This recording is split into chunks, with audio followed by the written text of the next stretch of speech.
Hello, Botswana. Welcome to Dumela, America, the U.S. Embassy's podcast. And today we've got a couple really special guests with us, three really special guests with us, because we're talking about higher education in the United States at the postgraduate level. It's one of the topics that our inboxes are full with all the time. As we know, the United States has some of the best institutions of higher education in the world, and they're institutions that I love to see anytime a citizen of Botswana comes to the United States, does amazing things, and then as we see here with some of our guests, come back and continue to do those amazing things here in Botswana. So I'll introduce. I'll just go around and ask our guests to give a quick self-introduction. Start with you, Komoto, doctor. Thank you very much. Good morning. My name is Dr. Khomotso Makaula, as I've been introduced. I was born and bred in Mulepulule, which is about 50 kilometers from here. village. Yeah, the village of Mulepulule. And I'm now a resident in Gaborone. Maybe just to mention that the first time I came to Gaborone was when I was coming for my tertiary. So even though it's 30 kilometers, I never came to Gaborone before that. But I'm a molecular virologist, which basically means I studied viruses that cause diseases at a molecular level, at a DNA level. And I've been in the medical field for the last 20 years. I'm currently working as the senior science manager at African Society for Laboratory Medicine, where we are really driving the use of science and innovation in Africa within the laboratory medicine. Awesome. Thank you. Fantastic. Thank Yeah. And I'm a former Fulbright scholar. Thank you. All right, please. Just to introduce myself, my name is Agolami Buitile. I'm a statistician and a monitoring evaluation officer at the National Planning Commission. I have a background in research and climate change research, particularly. This was through the OR Tambo Africa Research Institute, and I've been working in the field of consulting and research for well over 3 years now. I did my master's at the Botswana International University of Science and Technology, and I am also a Mandela Washington Fellow 2024. 2024, welcome back. It's good to be back. Not too long ago, you were in the U.S. Definitely. Yeah, and Dr. Mahola, how long ago were you in the United States? When did you do your Fulbright program? I did my Fulbright between 2009 and 2011. Fantastic. Yes, at the University of Nebraska in Lincoln. Yeah. All right, and Tegan Votberg, our U.S. Embassy's Education USA advisor. Hi, everyone. As you said, I am the Education USA advisor, and I'm here to just give a little inside information. Inside information on, government secrets and all that stuff, or? Yes. No. I'm just here to talk a little bit about the requirements for applying to these programs, deadlines, funding opportunities, and most of the really common questions that I tend to get in my inbox every single week. Yeah, and I will just one reminder to our audience, if you have any questions about higher education in the United States at the postgraduate level, that's your master's degrees, that's your PhDs, anything, your law degrees, JDs, anything above the bachelor's degree level, put those questions in our comments, and we'll get to them live on air if we've got the time today. So first, let's start off with a general question about like why we're talking about this today. So Aholame, could you tell us a little bit about how this? I will give full credit to you in having this episode because of the thoughts that's going on in your head about not only thinking about, hey, how can I better myself through higher education, potentially in the United States, but also share what I learn with people I know and the people I mentor and interact with in your life and what you do. I would love to hear more about that. Of course. So within my research career, I've seen that exposure builds a great foundation for information and also problem solving. When I was doing my master's at the Botswana International University of Science and Technology, I could pick up that most of my professors were US trained, and they had a way of delivering concepts that was new to me, and they influenced me heavy on getting exposure. Even when I participated in the Mandela Washington Fellowship, I was at the University of Texas at Austin. It blew my mind. The way they taught. So when we went through the 6 week, I wouldn't even call it a boot camp. I would call it's a training course. When we sat down and we were being inducted into leadership, the way we were being taught, the concepts that they were delivering, the case studies that we were going at, I realized why my professor had always told me that the US would be the next step in my academic career. I didn't want to gatekeep this. I wanted to share it.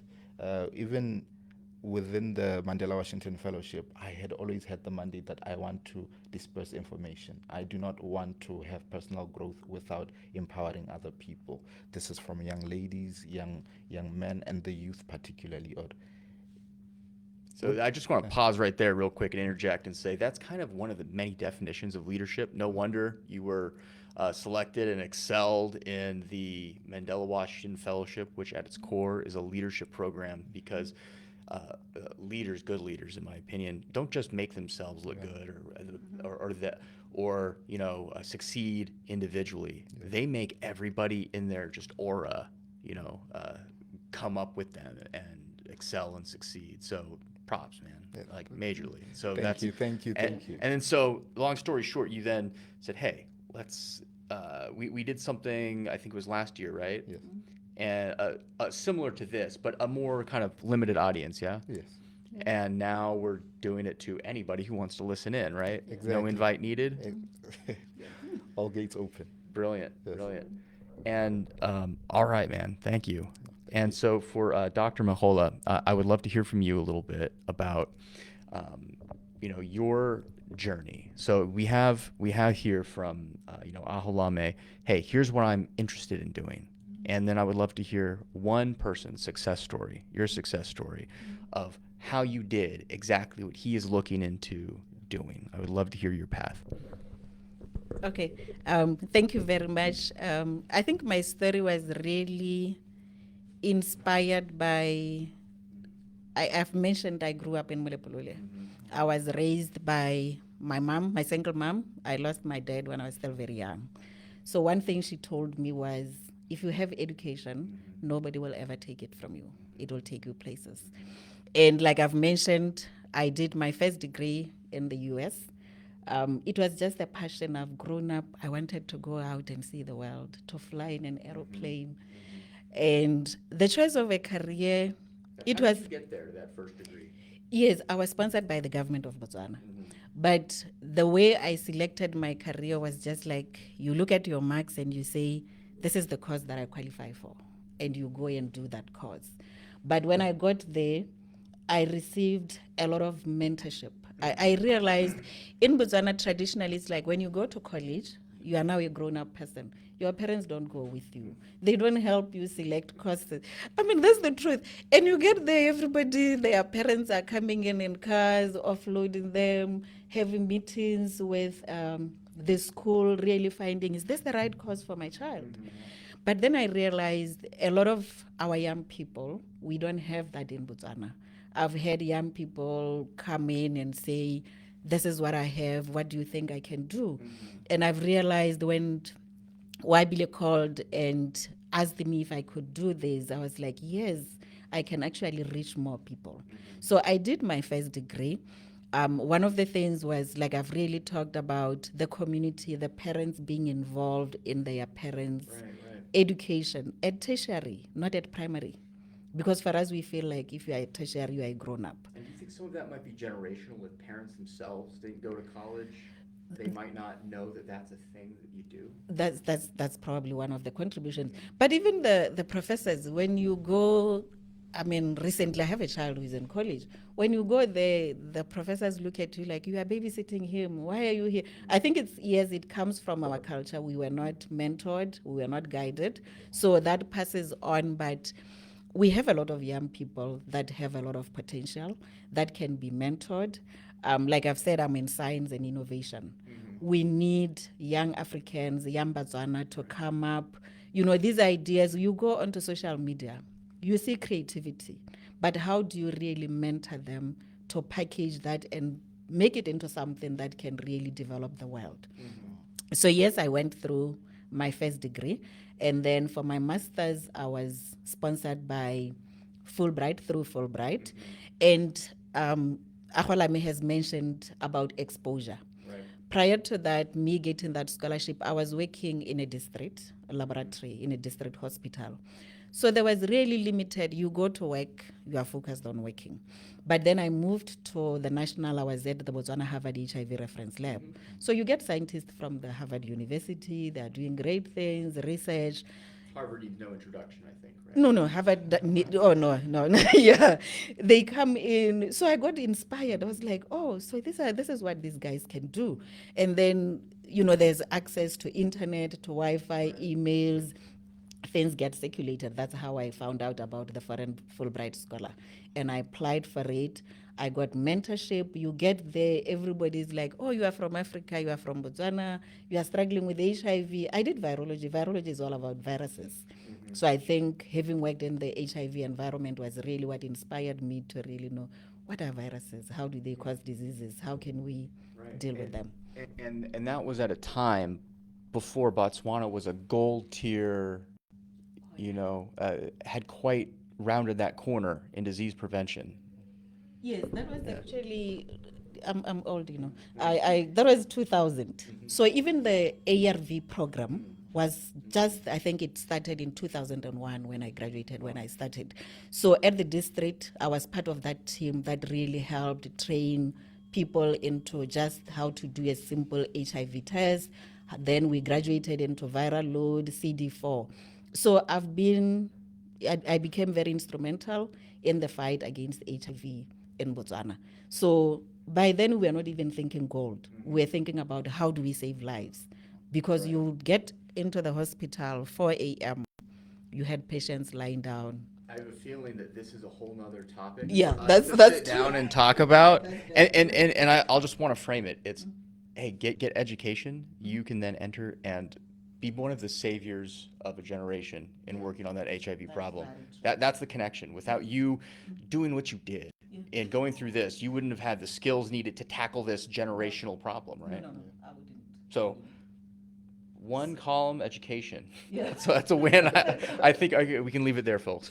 No, and no, but no, and that was your educational journey, yeah. Yeah, In that short. was my educational journey. All right, and so it's interesting that serendipity of connecting with the Fulbright program, where you didn't, see an advertisement or seek it out. You saw just through the environment that you were in, yeah. It was the environment. And so we hope that that's not always going to be the case, where it's, as you mentioned when we were chatting earlier, serendipity, that you just by chance fell into an opportunity. We want to be sure that, hey, if you want the opportunity, you don't have to find it, you don't have to run it down, you don't need to be lucky necessarily, right? And so I'll kick it over to you, Aholame, and I hope, Tegan, you can jump in here. I see you in many ways as the voice of people who were, Dr. Mahota a few years ago, looking, thinking, I want more, I want to do more, I want to be the one to solve, the next big problem, right? And maybe in your field, you work in something very, very technical that is definitely in line with what Botswana's vision for the future is. What's the phrase of a knowledge-based economy? You're very much a knowledge-based economy guy. Yeah, definitely. And with a more advanced degree, I think that's what you're looking at building, right? Exactly. Along with your peers. So what questions do you and your peers have? And then leave it to Tegan or Dr. Mahotla to answer, if they have it. So I'm curious, what are these questions? So, as a person who's very much interested in pursuing that PhD, the first question that I would want to know is, how do I go about selecting schools and knowing which programs I ideal for my path? That would be the first question that comes up into me. And I don't know, Tegan. Yeah. Absolutely. So this is a question I answer for people all the time. The first thing I say is that you're going to have to do a lot of research. Google is going to be your new best friend. Yeah. Okay. So I tell students, find a cafe with good Wi-Fi and plan to spend a lot of time there. The United States has thousands of universities offering thousands of programs. One thing I do tell students is to really cast a wide net. Don't just apply to a couple of schools. Like you said, of course, we all know about Harvard. We all know about those really big, famous schools. Some of them are state schools, some of them are Ivy League, and those are great. Definitely apply to a few. But also look at some of the smaller, perhaps less well-known schools, because they very often are superstars in their fields, right? So definitely do that. You know, can I ask though? We do get a lot of questions on there are so many schools. How can I be sure that these are legit? You know, I might have heard of only 20 schools in the U.S. There's 1,000 plus. All right. So How do I know what's good and what's not? So what you want to look for is something called regional accreditation. This is a question I do get a lot. The Department of Education in the United States has a website, and I'm able to send folks that link if they aren't able to track it down themselves. But you can put in the name of a school and find out what type of accreditation it has. And like, you definitely want to find a school that is regionally accredited, okay? That's the most important thing. Secondly is you want to look at how well that program is regarded. There are a few websites that will list schools, and you're a stats guy. They'll give you the stats. They'll tell you about their acceptance rate. They'll tell you how many students have received funding. U.S. News and World Report is a great website for that. There are a few others, but that's the one I typically share with students. They do annual rankings of all of this, so you can get all those stats. The additional thing that you want to look for is, I know funding is always a big question. Certain companies, private industry, very often they will be funding those programs, and so you can look into that as well. Sometimes those have the most generous funding before we move on, I opportunities. think into funding, I'd like to ask, you know, Dr. Mahota, how did you find your program? Yes, like she has said, you need to search, you Google. you did? Yes, but also with the support, because this was under the Fulbright, they would also guide you to say, if you are interested in virology, these are the schools that are doing virology in the US. I think even for your bachelor's degree, which wasn't through the Fulbright program, you must have done a lot of research for that too, yeah? Remember that when I said I was just choosing, it was mainly through the help of the education department and the ministry. Okay, Yeah, fantastic. yeah. So I think a lesson there is you're not alone in a vacuum, and there's always folks to talk to. Yeah, there will always be, like in the Ministry of Education, there would be people that you can go to. They would tell you what is available, different scholarships that are available. But then also they do the ranking. Like if you want to do medical technology, they would list it to say these are the best schools under medical technology. You just need to really also research on what is it that you want to do. Great. Yeah. And all right, and Aholame, what's next? So picking the school, what's next top of mind? So I just picked my school. I have gone through the website. I've found out that it's accredited. I've seen the program that I want to study. What's the next step in preparing my application for that university? Sure. So first of all, make sure you're not just applying to one school. I typically recommend 5, 6, or even 7 schools. Cast a really wide net to increase your chances of both acceptance and a good funding package, okay? So the next step, you're going to need to go into the admissions page of the website, look at the deadlines, and look at what you need to apply. Most schools are going to require a fairly similar application package in terms of letters of recommendation, personal statement, but the deadlines might be a little different. Some might want 3 letters of recommendation, some might want 2, so figure out what you need and start getting all of that together. Maybe just to add, when we are preparing for application for postgraduate, when you start your first year in bachelor's, I think that's when the application starts. And the reason I'm saying this is because a good grade is needed for you to go to postgraduate. You need to be more involved, not just in the classroom. Usually when you write your personal statement, they would ask, do you volunteer? Were you in social clubs? So you start throughout your first degree, package yourself if you are looking into going into graduate school, because that becomes very important. The recommendations that are going to come from your professors. What kind of student were you? Because that is the person now that is going to write something for you and make a recommendation. So think about, you don't start preparing when you have finished your degree and you say, oh, can I go and greet you? Maybe you never even greeted your professor. You were, never attended class. This person has to put something that can really attest and give you a good grading when the selection is done.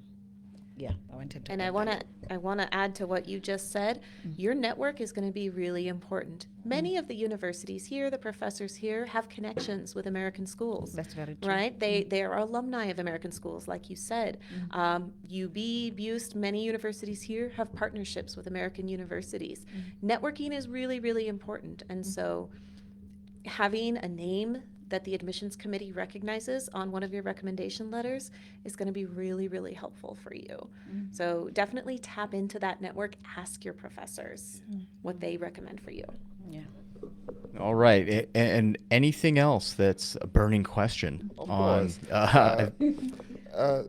We've just gone to the next stage, and I've selected my 6 schools. I have my recommendations in order. But I'm at the website, and there's something that they keep asking for. It's an English as a second language accreditation and also a GRE. What are those? Yeah, that's a big one.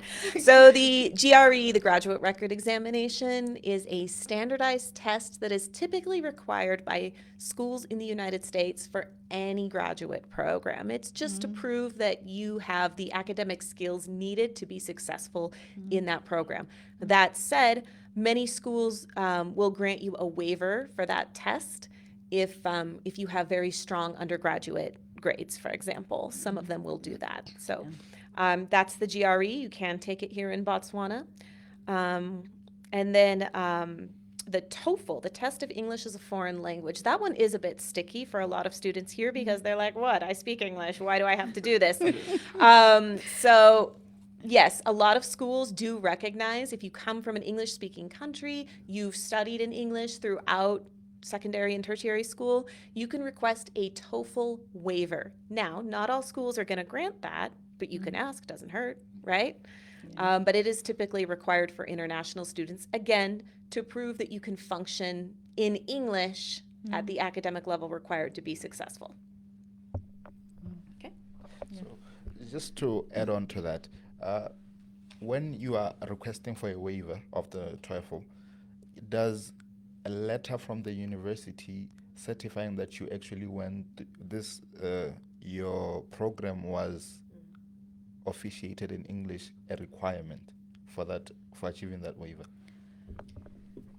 It's going to depend on the school in question. Some of them, especially if they've already hosted a large number of students from Botswana, they might not require that. Some of them might require it. It really just depends on the school. Yeah, and so Tegan, have you seen any specific cases in any of the students from Botswana studying in the United States? What a specific case study, how that went for them? It might not be universal, but how did a typical TOEFL waiver situation go? So typically what the school will do is if they grant you the waiver, you just send them an email, you explain the situation, be very polite, communicate that obviously the TOEFL fee is a little steep. And so you can communicate respectfully requesting a waiver. They will very often give you a code that you put into your application to skip. Again, every university though is going to have their own policies and practices. If any student does need a little guidance with a specific university, they can always contact my office and I can help with that. Great. Now continue the grilling. Ask questions. Get into it. I'm ready. I've been training for this. You were training for this. So now my question then goes back. I have my TOEFL, my GRE, my recommendation letters, and I have identified my universities and their requirements. The applications, is there a fee attached to it? Does it differ based on the type of university? Yes, there is an application fee. Again, sometimes you can request a waiver. Sometimes you will get a waiver. Some of them might give a 50% waiver.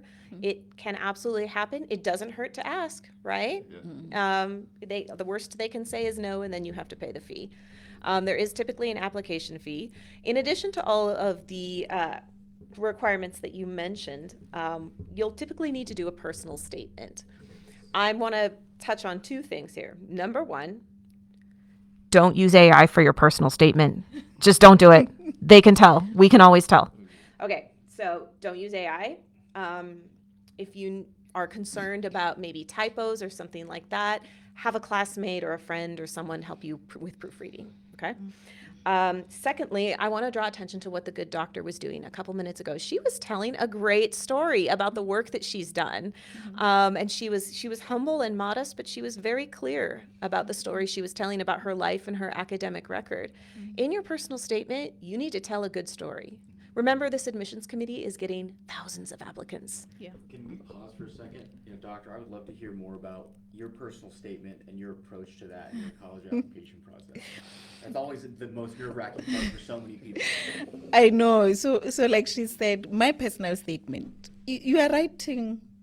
Remember, this is somebody that has never met you, and you want to tell them that you need or you are the right person for that chair in the classroom.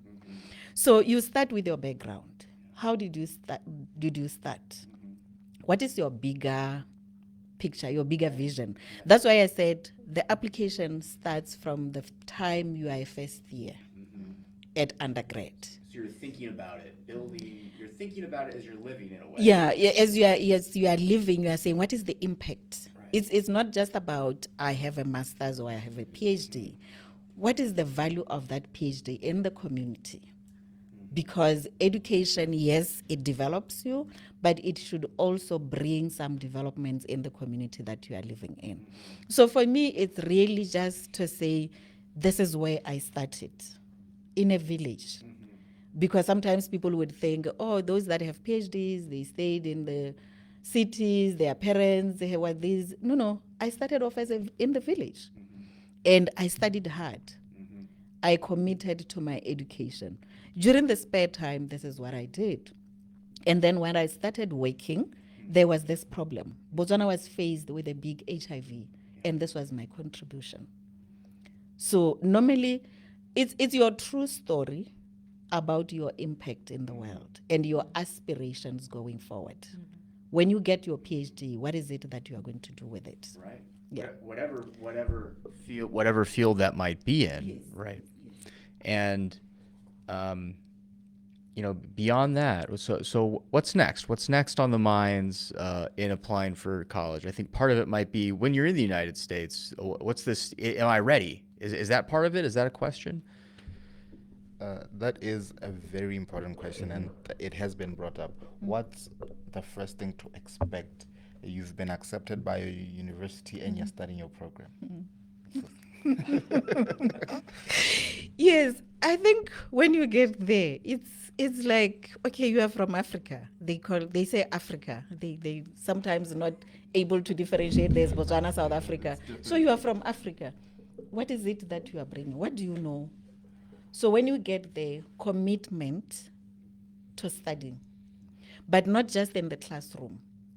You go to the classroom, you study, you do your work, but there is also a community. Part of education is also when you go to America, learn about America.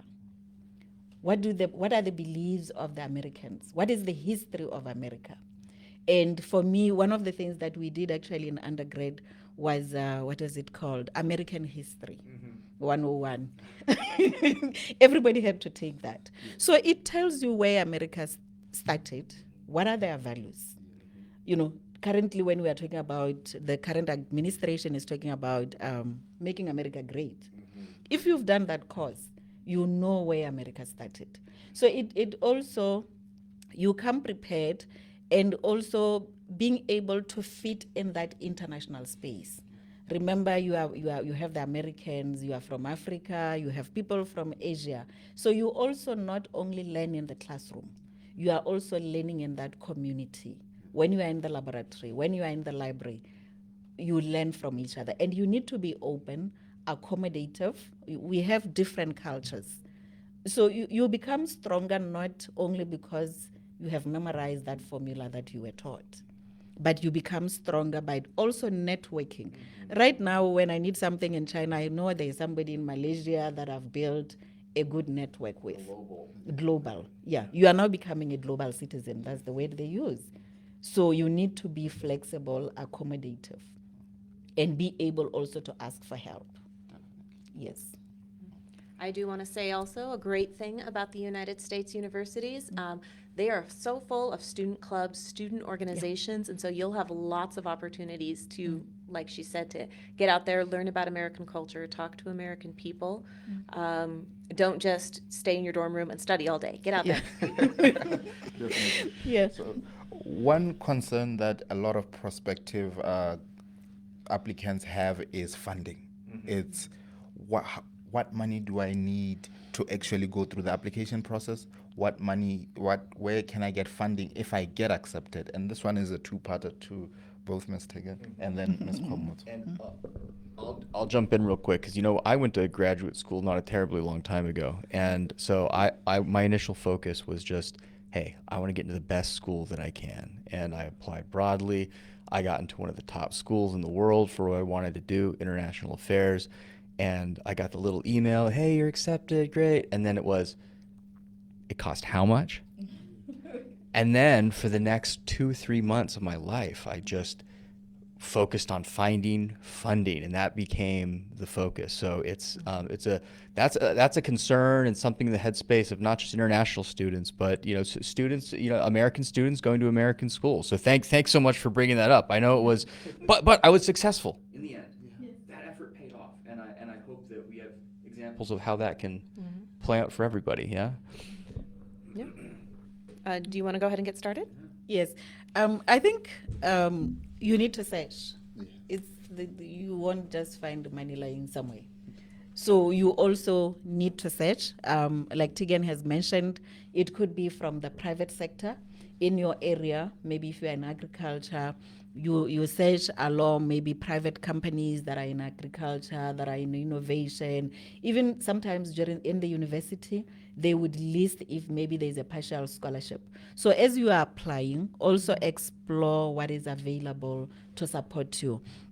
For masters and PhD, sometimes most schools would have assistantship program where you are taking classes, but you are also helping maybe with teaching the lower classes like undergrad, or you are doing tutoring for the undergrad.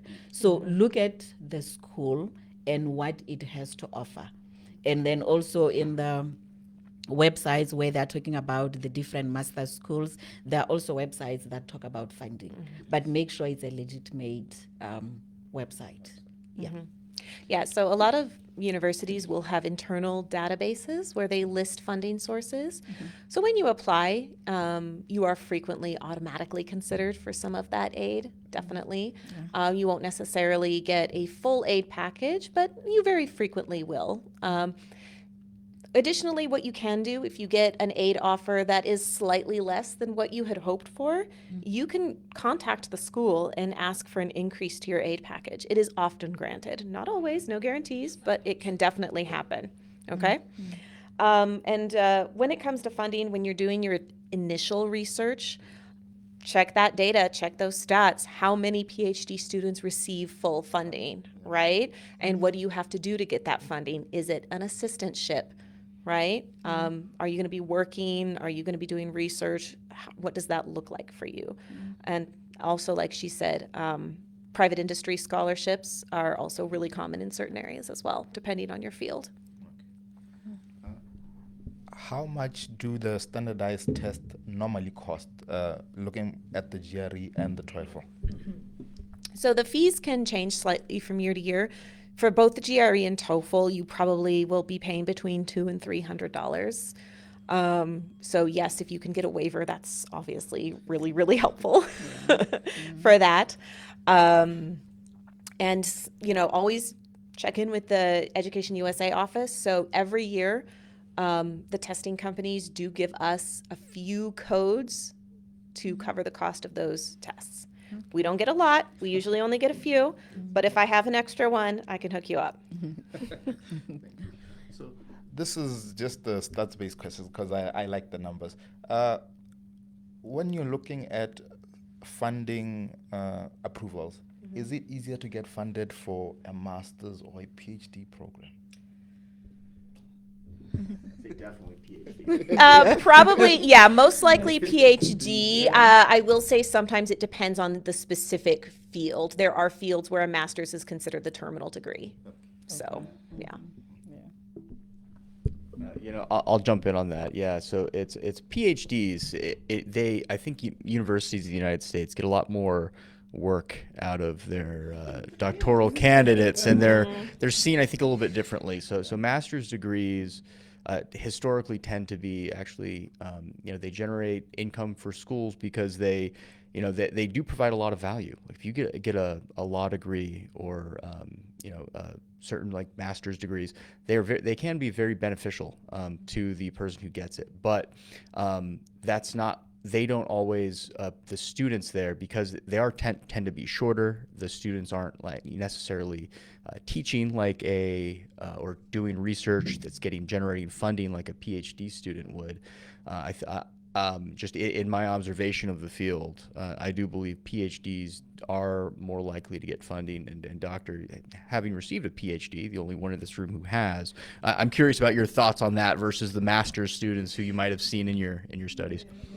Yeah, I think that could be true because, like we've said, PhD, you are able to teach, you are able to do research independently to a certain level. But for a master's, you are still building the expertise. So, but it doesn't mean you would not get funding for masters. You would still get it in one way or the other because normally these researchers, they are busy elsewhere. Even when they have gotten funding to do research, it is the students that actually push that work for them. So I think you can get funding even for masters. I will say additionally that your initial funding offer is not going to be your funding for the total time of your degree. I've worked with students who didn't receive a terribly large funding offer for their first year, but they worked hard, they impressed their professors, and then for their second year they got full funding. So there will be additional funding available, most likely. Yeah, that normally happens because maybe your first degree, you are just doing a small experiment as a proof of concept. Yeah. But now that you have shown it can work, you get more funding to scale it up. Yeah. All right, we talked a little bit about funding, and Doctor, you're a beneficiary of funding that came from the U.S. government.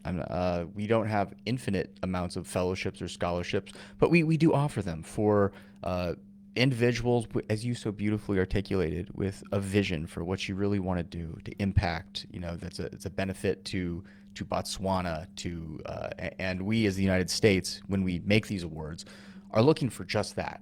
Somebody with that clarity of vision and drive to, we know if we make that, investment in funding, a PhD, it's going to matter. It's going to mean something, right? And so I'd love to kick it over to Tegan to talk a little bit about what are some of the programs that are active right now, that folks like, Aholame, who is, as he's been proven, as we've already said, as the United States have said, we know this guy has that sort of drive and vision when he, received his Mandela Washington Fellowship, right? Mm-hmm. For somebody with that vision, that leadership, what sort of programs are out there? Through the embassy, you mean? So through the embassy, in terms of funding for graduate study, we're only doing the Fulbright, which is for masters, right? I can't claim a lot of expertise on that, but those calls come out annually. The application process is somewhat rigorous, so definitely put a lot of attention and work into that. Aside from Fulbright, like I said, there's a lot of privately funded. There's MasterCard Global Scholars, which sends African students to study in the U.S., which is a great program. And then you want to know about like specific academic fields, or? No, funny. that is interesting. One last topic is academic fields, right? So I was speaking with some folks recently, and enrollment in universities in Botswana are down a bit, in part because of, hey, I might not be able to get a job with the degree I have. How much does the degree you pursue matter? Does it matter in the job market, right? For me. So definitely, again, I would say tap into your network, talk to your professors about how to make that degree work for you. What are the degrees of the future in Botswana? What does Botswana need?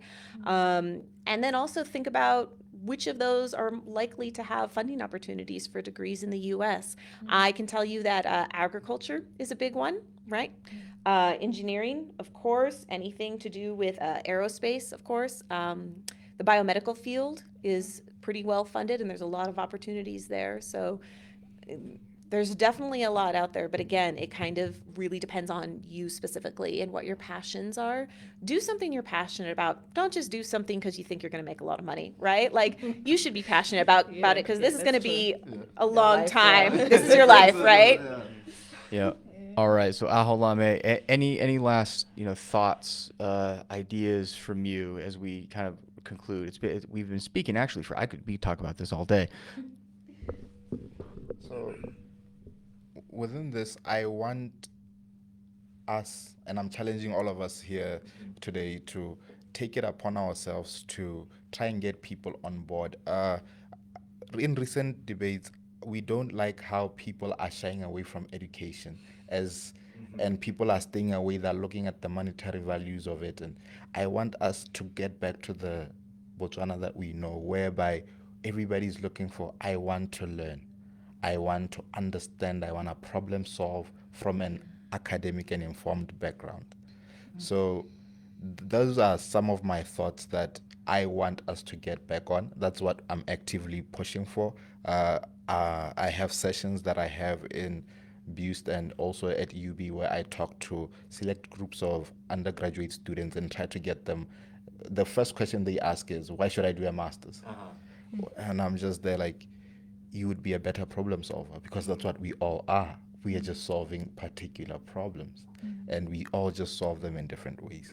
So those are my thoughts. Well, I love the idealism, the purity in just the pursuit of truth and answers to solve problems that affect us all. Awesome. Doctor? Yes. I think just in addition, education, it's really, if you look at education as a vehicle for change. And I want also to say, don't just close yourselves within the borders of Botswana. Sometimes when people say, why should I do a master's? They're only looking at Botswana. Now we are a global village. So think bigger. You could do your master's here or your PhD here and go and solve problems in Australia. So don't limit yourself because of what is next to you. Have a bigger picture to say, if I have this, like Tegan was saying, look for what are the careers that would make it now. Don't just focus in Botswana. If you are doing aerospace, don't think, oh, we only have one Air Botswana in Botswana. Who is going to employ me? Think we have other bigger airlines out there. So I just want to say, don't put limits on yourself. Dream bigger. Yeah. That's terrific. And in just in terms of somebody who's been through the entire, I guess, academic arc and is succeeded every step of the way, what is your advice to folks who are, not just at that further point, but are just starting now? They think of the 18-year-old who might be, listening right now.